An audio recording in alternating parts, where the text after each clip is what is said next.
Olá, tudo bem? Sejam bem-vindos a mais um vídeo do nosso canal. E o vídeo de hoje é um pouco polêmico e muito falado. Protocolo de morte encefálica. E aqui eu trouxe o Diego, que é enfermeiro intensivista, e ele vai falar um pouquinho sobre esse assunto com a gente. Então, bora pro vídeo? Então vamos lá!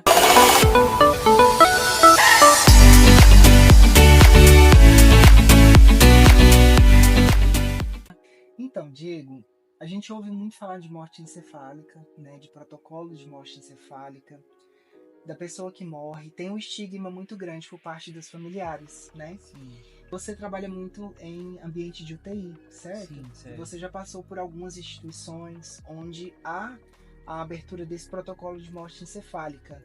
Correto. Então eu queria te perguntar assim, qual a sua vivência com esse protocolo? Se ela é constante, se acontece muito, se você teve alguma dificuldade nesse primeiro momento de lidar com o protocolo de morte encefálica?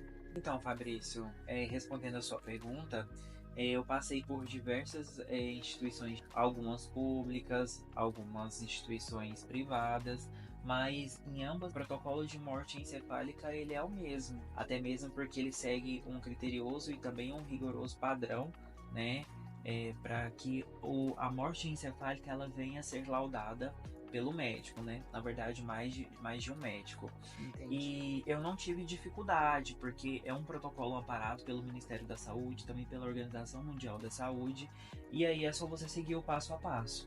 Entendi. E assim, só para as pessoas entenderem, né? Para que a gente se antene mais sobre o assunto. O que é uma definição de morte encefálica? O que significa a morte encefálica, para que as pessoas entendam? A morte encefálica, o protocolo de morte encefálica, ele é um protocolo aberto em casos que tem trauma, principalmente e exclusivamente, na verdade, a nível cerebral, ou seja, quando a pessoa teve algum acidente, alguma fratura de face, onde ela sofreu alguma contusão muito forte na cabeça, né? E aí a causa principal tem que ser essa. Se não for essa a causa principal, não pode ser aberto o protocolo de morte encefálica. E a morte encefálica nada mais é do que o cessamento de todas as atividades e funções cerebrais, né, do indivíduo, sendo elas a forma de respirar espontaneamente, sem a ajuda de aparelhos, as sensações térmicas, ou seja, o indivíduo ele não tem mais essa regulação corpórea, né, de regular a termicidade do corpo, o ato de piscar, até mesmo o ato de falar, né?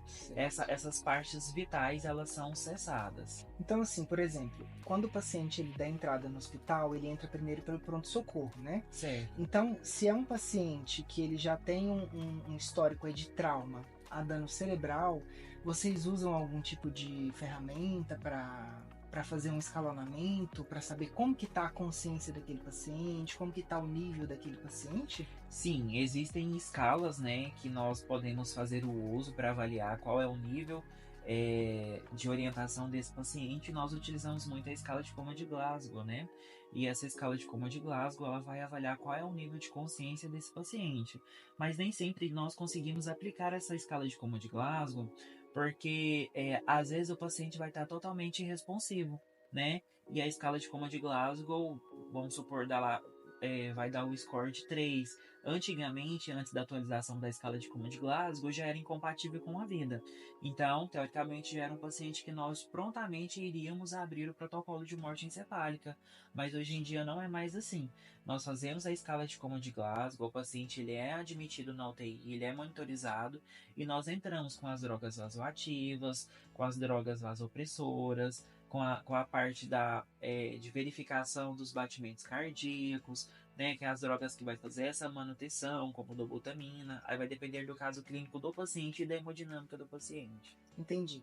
Mas só para que as pessoas entendam melhor um pouquinho, o que vocês, enquanto enfermeiros, né, dentro de uma UTI, o que vocês avaliam na escala de coma de Glasgow?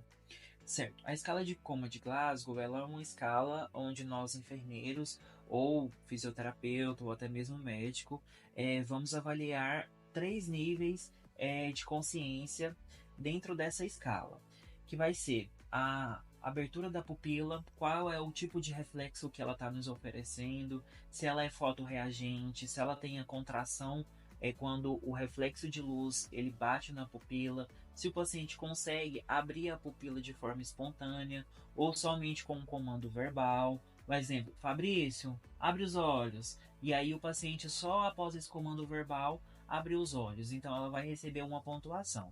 A outra questão que nós avaliamos é a parte da fala, que nós consideramos a orientação do paciente. Se o paciente ele está orientado auto-alopsiquicamente, ou seja, se ele se compreende como indivíduo no espaço que ele está. E aí perguntas simples são realizadas para esse paciente nesse momento. Por exemplo, você sabe que dia que é hoje? Fabrício, me diz, qual é a cor do céu? Fabrício, você sabe qual é a hora nesse momento? Fabrício, você saberia me dizer qual é a cor da minha blusa? Para entender se o indivíduo está orientado ou não, né? E a outra parte que nós avaliamos é a parte motora. Se o paciente ele tem reflexo motor, se ele tem domínio sobre essa parte, né, física. E aí nós avaliamos, né, esses 3 aspectos do paciente e ao final nós temos uma pontuação. Essa pontuação ela pode ser de 1 até 15. E aí, quanto mais pontuação o paciente tem, mais ele vai estar sedado ou é o contrário? É o contrário, até porque essa parte da sedação, ela não entra na escala de coma de Glasgow. Fabrício, inclusive foi muito bom você trazer essa pergunta, né? Eu falei errado, gente. Muitos profissionais têm essa dúvida. O paciente, quando ele está sedado, nós não utilizamos de forma alguma a escala de coma de Glasgow, porque ela é utilizada simplesmente para avaliar o nível de consciência. Quando o paciente está sedado, esse score que nós obteremos ao final dessa entrevista, ele pode ser enviesado pela sedação. Nesse caso, nós fazemos uso de outra escala, que é a escala de Ramsay ou a escala de Haas, que é onde nós vamos avaliar se o paciente ele consegue responder aos estímulos mediante a sedação. Mas, escala de coma de Glasgow, se o paciente estiver sedado de alguma forma, não pode ser utilizada. Isso. E aí é o que eu ia perguntar para ele, né? E eu falei errado. A questão da pontuação, né? Então, quanto mais o paciente tem pontuações, ele está mais consciente. Quando ele tem menos pontuações, é porque ele não está consciente, isso sem a sedação, isso de uma forma orgânica. Isso mesmo, Fabrício, é bem assim mesmo. O score da escala de coma de Glasgow, quando ele está mais elevado, significa que o paciente está mais orientado, né? O paciente consegue verbalizar e responder as suas perguntas e até mesmo os estímulos que você fará nesse paciente de uma forma mais efetiva.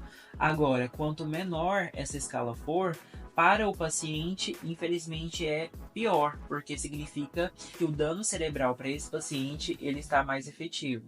Existe, assim, uma pontuação que vocês consideram dentro da UTI que o paciente não tem mais retorno à vida, ou seja, da questão cerebral, né? Porque o paciente ainda talvez consiga respirar sem a ajuda de um aparelho, talvez ele esteja inconsciente, mas existe uma pontuação que vocês consideram, assim, que é irreversível? Olha, sim, e existem ainda, na verdade, algumas discussões sobre isso, né? Porque veio uma nova atualização da escala de coma de Glasgow, onde a parte da pupila e do reflexo pupilar do ato de piscar e da isofotorreatividade da pupila é acrescido ou é diminuído um ponto. Anteriormente a essa atualização, quando o paciente estava em 3 ou menor do que 3 no score da escala de coma de Glasgow, nós já considerávamos incompatível com a vida. Hoje em dia não é mais assim. Então, independente se for 1 ou 2, nós ainda não podemos dizer que é incompatível com a vida. Então, no caso, a escala de coma de Glasgow hoje, ela serve como um parâmetro para vocês, mas ela não é mais, assim, digamos que o que dita que o paciente não é mais compatível com a vida, né? Sim. E aí, como que acontece essa iniciação do protocolo de morte encefálica? Como que vocês lidam com isso dentro de um paciente que entrou na UTI e tem uma escala de coma de Glasgow negativa, né? Um 3, um 2. Uhum. E aí como que vocês começam esse protocolo? O protocolo, para que ele seja iniciado, não pode ser simplesmente porque a equipe decidiu que seria assim. Não, primeiro nós vamos avaliar a clínica do paciente, a hemodinâmica do paciente e se o motivo principal da internação do paciente está ligado diretamente com uma contusão cerebral, ou seja, algum acidente relacionado a um trauma. Beleza, foi relacionado a um trauma. E aí nós vamos, em primeiro momento, fazer nesse paciente com monitorização multiparamétrica do paciente, né? Nós vamos monitorizar a parte cardíaca, faremos, fora ainda desse espectro da morte encefálica, exames, né, que visam identificar de fato se esse trauma ele aconteceu, se ele trouxe prejuízo para o paciente. Então nós vamos realizar uma tomografia computadorizada, que é a famosa TC, ou até mesmo a angio-TC, quando nós vamos fazer o uso do contraste para que a gente consiga visualizar de uma forma mais efetiva a questão dos vasos sanguíneos, se teve algum AVC que ele pode ser identificado, porque algumas vezes o paciente ele tem um AVC, principalmente quando levado a nível isquêmico, fazendo ali uma compressão de alguma parte do cérebro, e o paciente pode ter por algum momento essas cessações dos estímulos, né, sensoriais, de tosse, respiratório. E aí, ao final, quando nós realizamos esses exames de tomografia, raio-x, para ver se de fato houve alguma fratura, porque no raio-x nós vamos conseguir evidenciar essa fratura, né? As tomografias, ecocardiograma, pode ser o ecotorácico, que é o ECO-TT, ou ecotransesofágico. E mediante a todos esses exames realizados e com os resultados em mãos, aí sim começa a discutir entre a equipe a possibilidade de abrir um protocolo de morte encefálica para este paciente. Entendi. Então tem todo um processo, né? Toda uma questão de cuidado mesmo de visão com esse paciente, Sim, né? Pelo que eu entendi. E aí sim. vocês realizam esses exames primeiro, até mesmo antes de conversar com a família, então. Exatamente, até mesmo antes de conversar com a família. Porque não tem como essa conversa acontecer com o familiar no primeiro momento. Porque o paciente ele pode passar por alguns procedimentos e até mesmo por alguns momentos que o nível de consciência dele de fato vai estar fragilizado, abalado, não, num score dentro do espectro da escala de Como de Glasgow mais inferior. E aí a gente leva essa informação para o familiar sem nenhum respaldo de exame de imagem, clínico, até mesmo negligência da parte da equipe médica, né? A equipe multiprofissional, porque até mesmo a fisioterapia é envolvida nesse processo da morte encefálica. E assim, infelizmente, é, nós ouvimos casos por aí, né? De protocolos que são abertos, né? Dessa comunicação não ser tão efetiva, das Sim. pessoas falarem antes do momento. Nas instituições que você já passou, já existiu digamos assim, essa falha por parte da equipe de comunicar que o paciente provavelmente estava em morte encefálica e preocupar a família de um modo geral, e depois o paciente não ter tido a morte encefálica? Olha, essa parte da morte encefálica é algo muito criterioso, então dificilmente acontecerá uma comunicação equivocada. O que pode acontecer, e eu já presenciei, é o protocolo de morte encefálica, ele dá início, vamos supor, às 0 horas, à meia-noite do dia de hoje, e antes de chegar à meia-noite do dia de amanhã, ele ser interrompido porque o paciente respondeu alguns estímulos que ele não deveria responder. Isso depois dos exames já Isso, depois dos realizados. exames. Aí o que que acontece? O protocolo de morte encefálica, ele é cessado, significa que o paciente ele não passou nos testes, o que de uma certa forma é positivo para o paciente, porque significa que ele ainda não tem como ser laudado, no caso, como a morte encefálica deste paciente. Ainda há uma esperança, digamos Ainda há assim. uma esperança, de alguma forma. Então, Entendi. isso acontece. Agora, eu nunca presenciei, pelo menos nas instituições às quais eu passei, que essa história fosse levada para o familiar da morte encefálica, e aí depois de um tempo falar, não, não foi a morte encefálica, foi outra causa, mas o paciente ainda está vivo. Por isso que é muito importante a realização desses outros exames que eu trouxe para vocês no início dessa conversa, porque nada pode ser realizado de uma forma prematura, até mesmo para que futuramente neste protocolo, quando ele dá início, né, à abertura do protocolo de morte encefálica, ele possa ser respaldado e até mesmo validado.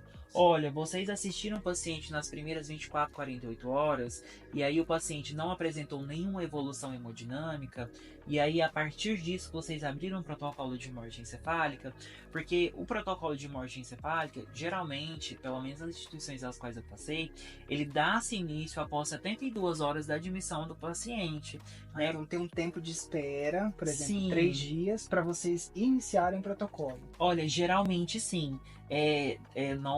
Não vou te dizer que é Que é uma via de regra. uma pra via de todos, né? regra, né? Mas, pelo menos aonde eu já passei, de uma forma mais empírica, digamos assim, espera-se essas 72 horas para ver se o paciente vai responder, né, às sedações, às drogas, a dobutamina, a vasopressina, a noradrenalina, até mesmo a adrenalina, né?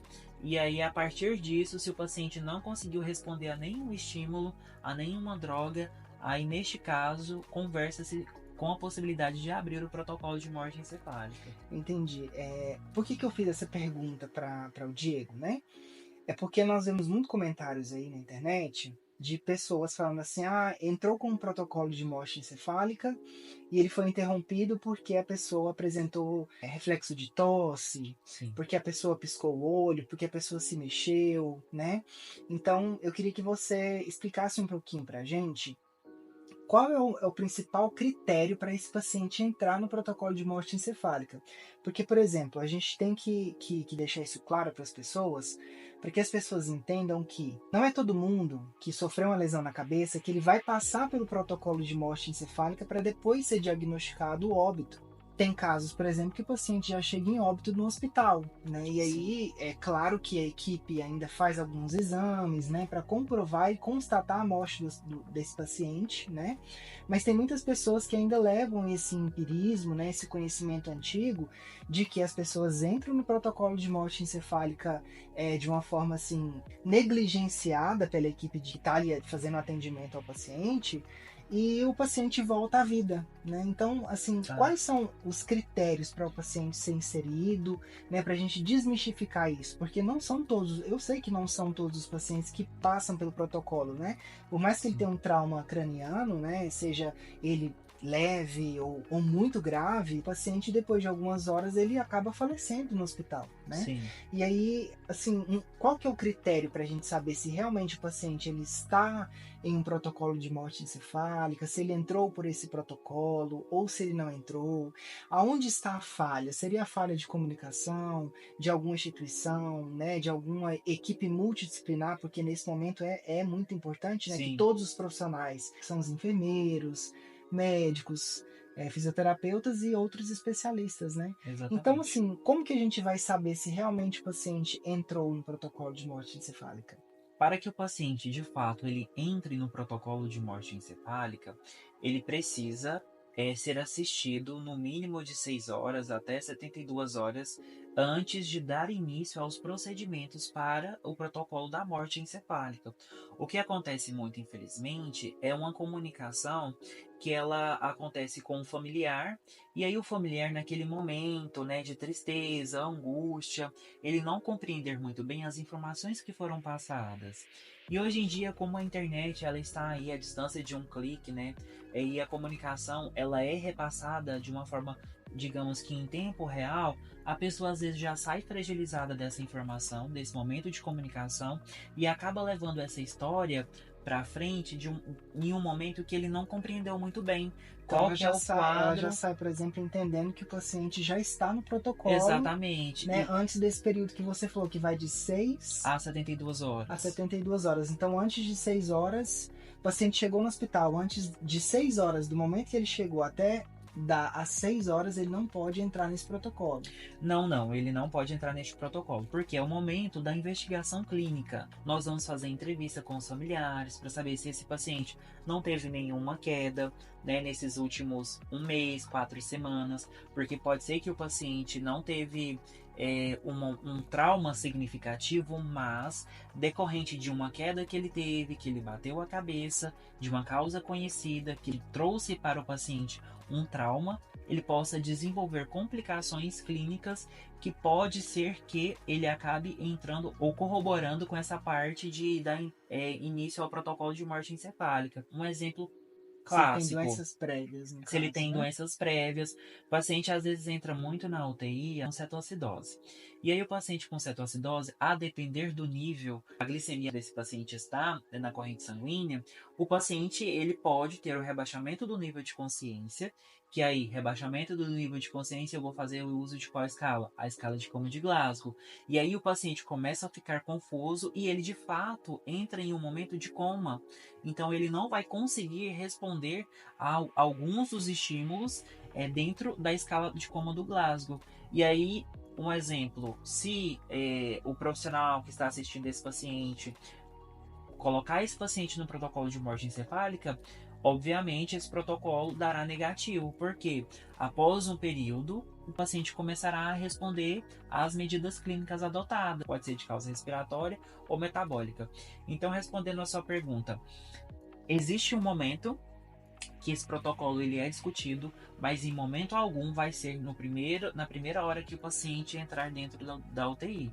E outra questão que deve ficar muito bem explicada: o protocolo de morte encefálica, para que ele seja iniciado, o paciente precisa ser assistido por toda a equipe por um momento, e a causa do trauma encefálico do paciente tem que ser de causa conhecida.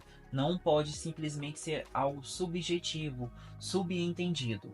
Mais uma pergunta assim que várias pessoas falam, né? É sobre o tempo que esse paciente ele fica nesse protocolo de morte encefálica, né? Certo. Tem muitos comentários de pessoas que falam assim, nossa, é muito pouco tempo, é tempo demais, a gente fica aguardando e não tem notícias. Então eu queria que você falasse sobre o tempo desse protocolo. Ele existe um tempo, um período X para poder encerrar esse protocolo e realmente o paciente é dado como morte encefálica? Olha, geralmente quando o paciente ele entra nesse protocolo da morte encefálica, é um paciente que não consegue responder a nenhum estímulo que é levado, seja ele a nível clínico, e aí esse protocolo ele dá-se início. O que acontece muito é que, infelizmente, os pacientes, quando ele dá início ao protocolo da morte encefálica, ele não consegue ficar por muito tempo, teoricamente, vivo, né? Respondendo a este protocolo ou participando desse protocolo, porque os órgãos eles acabam entrando num processo de falência múltipla. Então, um exemplo, eu estou fazendo estímulo para a pressão desse paciente e o paciente vem ficando cada vez mais hipotenso, hipotenso. Eu já cheguei No no caso, a teto. pressão ela vai abaixando. Então. Isso. Um exemplo, eu já cheguei no teto da nora para ele, já iniciei vasopressina.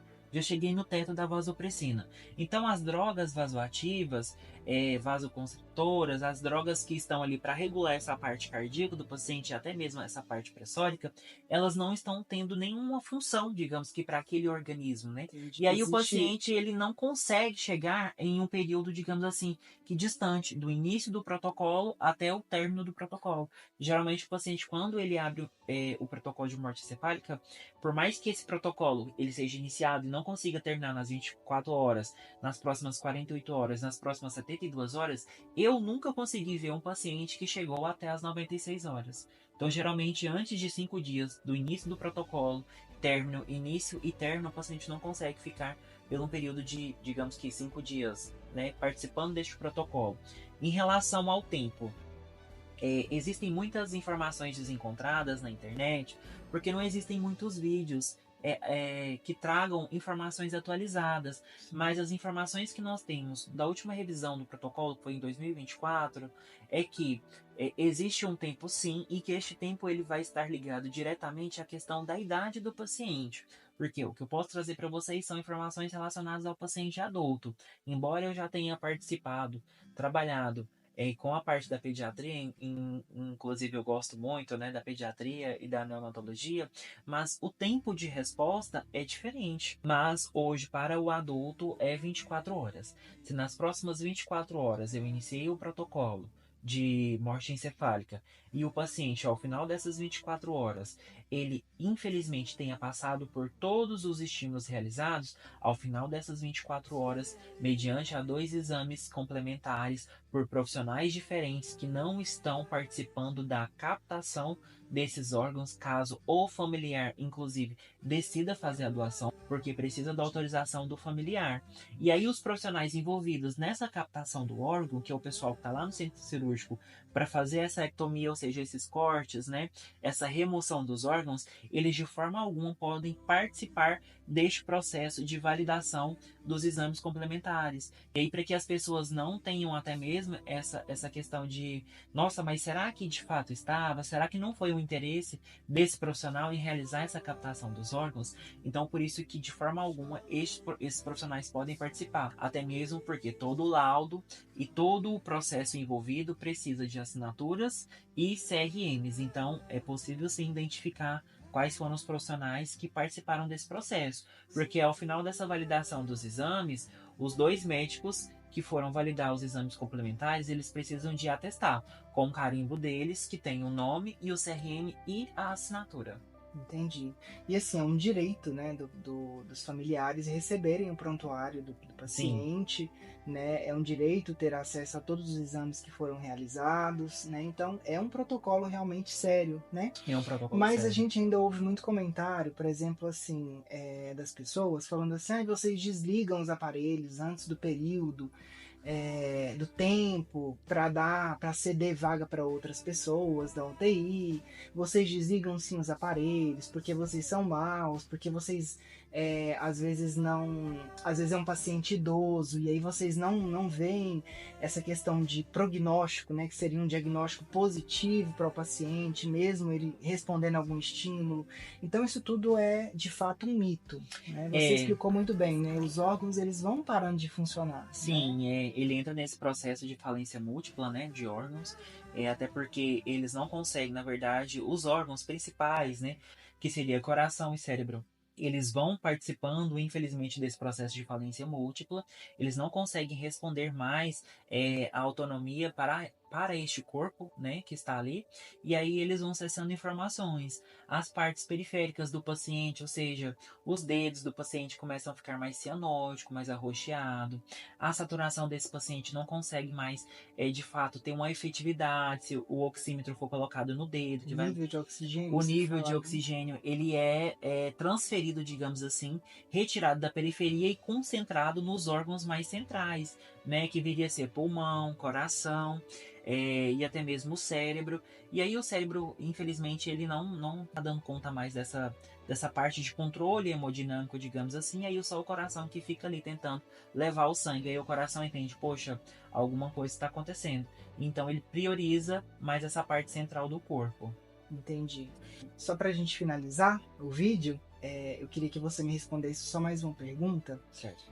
que é o seguinte. Beleza, você explicou tudo sobre o protocolo de morte encefálica. Hoje existe um tempo, né, do paciente adulto, que você me disse que são 24 horas, né? Sim. O paciente passou por essas 24 horas, mas ele continua ali, respirando, né, através dos aparelhos, Sim, obviamente, mantendo a pressão ok, né, através das drogas vasoativas, né, que você sim, disse que existe um teto, existe uma quantidade máxima, né, que a gente pode ofertar para esse paciente. sim. E aí é onde entra, eu acho que a maioria das dúvidas das pessoas. Vocês desligam os aparelhos. O que de fato vocês fazem nesse momento, né? O paciente passou, ele ainda está com a pressão ok, o coração está batendo, ele está respirando através dos aparelhos. O que é desligado? O que vocês vão fazendo? Olha, neste momento, quando o profissional e até mesmo a equipe multidisciplinar, ou até mesmo o enfermeiro que coordena muito bem essa questão de familiares presentes, como o enfermeiro ele é responsável por essa questão de realocação, né, de pessoas dentro da UTI e até mesmo conversando com a equipe médica, mas a autonomia também ela é do enfermeiro, e o familiar decida participar deste processo, né, em assistir à desligada dos aparelhos, nós proporcionamos para este paciente e estes familiares, no caso, há um excesso máximo de 2, de 2 pessoas, um local mais reservado, né, preservando a integridade do paciente enquanto paciente e dos familiares que vão participar deste processo, né? E aí nós vamos realizando essa parte de desligar os aparelhos. Quando o familiar está presente, nós vamos orientando. Olha, neste momento agora, então, nós vamos desligar o ventilador mecânico. E aí o ventilador começa a fazer o pam pam pam pam pam. E aí nós vamos lá já Os barulhinhos da UTI, da né? UTI, né? E aí nós vamos lá e já colocamos no silencioso para não trazer essa sensação de tipo angústia que talvez aquele paciente que está ali no leito passe por um processo de dispneia, mas não, porque o protocolo já foi fechado. E aí nós desligamos os silenciadores. Na verdade, nós colocamos as máquinas, né, nessa parte do silenciador e o familiar não fique muito assustado com esse processo. Porque uma coisa é o familiar, às vezes, ele leva essa expectativa até o fim, né? Sim, E porque aí, ele, na verdade, ele vê a pessoa ali respirando através de um sim, aparelho, então para ele a vida, né? É difícil isso, você essa ter essa parte, aceitação, né? exatamente, A expansão ali do tórax tórax, faz com que traz você essa tenha essa sensação, né? sensação de que a pessoa está viva, né? Sim, e aí para Mas, eles, só te cortando um pouquinho, a questão de medicamentos, assim, vocês vão diminuindo ou que vocês param primeiro é o ventilador ou não tem uma... não, geralmente não tem uma ordem, né, de critérios. Olha, vamos iniciar pelo ventilador, depois nós vamos partir para a droga vasoativa, não. Porque nesse momento, quando o paciente de fato já teve o protocolo de morte encefálica validado e o plantonista traz essa informação para a equipe, olha, o paciente fechou o protocolo de morte encefálica. Quando fala que o paciente fechou, significa que ele passou e que ele foi validado em todos os testes, né? Então, não tem mais essa questão de cuidado. Esse cuidado ele ainda continua até o preparo do corpo e até a dispensação do corpo para o morgue, mas não temos mais essa questão de, poxa, será que se a gente desligar essa droga, o paciente vai responder de uma forma diferente? Não, porque teoricamente o paciente ele já foi tido o laudo do óbito dele. Entendi. Então independe se for drogas vasoativas, se for a questão dos ventiladores Até positivos porque e tudo mais. se desligar as drogas, mas o ventilador continua funcionando, o paciente, a sensação é de que ele ainda continua respirando. Isso, Né? que ele continua respirando. Então Deve ser muito difícil para o familiar é assistir isso, difícil. mas tem pessoas que Querem participar topam. isso. E aí quando o familiar está presente, eu deixo eles sentados, né? Explico o procedimento como vai acontecer. Eu, Diego, já chego lá no monitor e desligo o monitor. Porque aí o familiar não fica assistindo naquela expectativa ali na tela. Nossa, ainda tá tendo um batimento. Nossa, ainda tá tendo uma pressão. Então, essa parte visual, ela é retirada dele. Mas eu já explico, olha, como a senhora foi bem orientada, né? Infelizmente o paciente ele foi a óbito. Esse momento aqui agora é do preparo e da retirada dos dispositivos. Sempre procuro saber se o familiar está bem, né? Dentro do quadro, digamos, de bem, se ele está Se estável, consegue se ele participar consegue de fato, participar de né? fato. E aí depois eu já silencio todos os dispositivos para que ele não fique com essa angústia de tipo, nossa, tá apitando, alguma coisa tá errado. Porque de uma forma, digamos que racional, ele compreende o todo, mas a forma emocional traz para ele uma confusão. Então, às vezes, um barulho diferente, ele fala: mas será que esse barulho não é uma resposta positiva? Porque isso já aconteceu muito. Então, devido às diversas vivências e experiências que nós vamos tendo, nós vamos encontrando soluções para que para o familiar que decida assistir seja mais confortável. Bom, pessoal, o vídeo de hoje é esse, né? É um assunto muito polêmico, que muitas pessoas conversam, né, sobre o assunto, tem dúvidas, né? Então, se você tem alguma dúvida, deixa aqui nos comentários, né, para o Diego responder Sim. posteriormente. E eu queria te agradecer a participação, né, por ter comentado sobre o protocolo de morte encefálica, por ter nos explicado, né, com maestria sobre como que é, o que é a morte encefálica, quais os critérios, né, que vocês usam para o paciente entrar nesse protocolo, os tempos, né? Acho que Sim. isso tudo é muito importante para os nossos seguidores, para as pessoas novas também que estão chegando aqui no canal, para que elas entendam melhor, né, como é que funciona aí essa questão do paciente entrar no protocolo de morte encefálica e o paciente mesmo assim sair do protocolo, né, que às vezes pode acontecer, Sim. né, e sobre os tempos também, sobre os mitos e verdades aí sobre o protocolo de morte encefálica. Bom, foi um prazer participar aqui, né? Embora eu faça parte do canal, mas eu apareço muitíssimo um pouco aqui, mas foi um prazer estar com você aqui nesse vídeo. Fabrício, eu acho muito importante trazer também essa informação, que o vídeo ele não foi construído de uma forma muito técnica, né, para que todas as pessoas consigam entender dentro de um espectro como que acontece o procedimento da morte encefálica. Mas, se for necessário, nós podemos fazer outro vídeo trazendo informações mais concisas e coesas em relações ao tempo, à idade, né, aos exames realizados, a quais profissionais de fato participam deste processo, e bem como também a captação dos órgãos, qual é o tempo de sobrevida de cada órgão, do coração, do pulmão, do rim, sobre esses órgãos, qual é a quantidade de órgãos que nós conseguimos fazer a doação para os pacientes, qual é o tempo de sobrevida nessa captação do órgão, retirada do órgão do paciente e disponibilizar esse órgão para o transporte, como que acontece esse transporte, como que esse órgão ele é acondicionado e armazenado dentro do dispositivo para que esse órgão seja transportado para outro paciente, se ele pode ir de helicóptero, se ele pode ir de avião ou não. Então todas essas informações eu acredito que faz parte também, né, de todo esse processo da morte encefálica, da captação, desde o diagnóstico até a finalização, mas que acredito que talvez em um vídeo mais, digamos assim, que não tão dinâmico, mas de uma forma mais científica, né? Poderiam ser informações importantes. Sim, isso aí depende de vocês, né? Se vocês quiserem um vídeo assim, a gente traz esse vídeo, esse conteúdo, né? Para isso vocês precisam curtir muito esse vídeo aqui, comentar muito, compartilhar com a família de vocês, para que a gente possa trazer mais assuntos relacionados aí ao protocolo de morte encefálica, tá bom? Muito obrigado. Então é isso, pessoal. Até o próximo vídeo. Tchau, tchau. Tchau, tchau.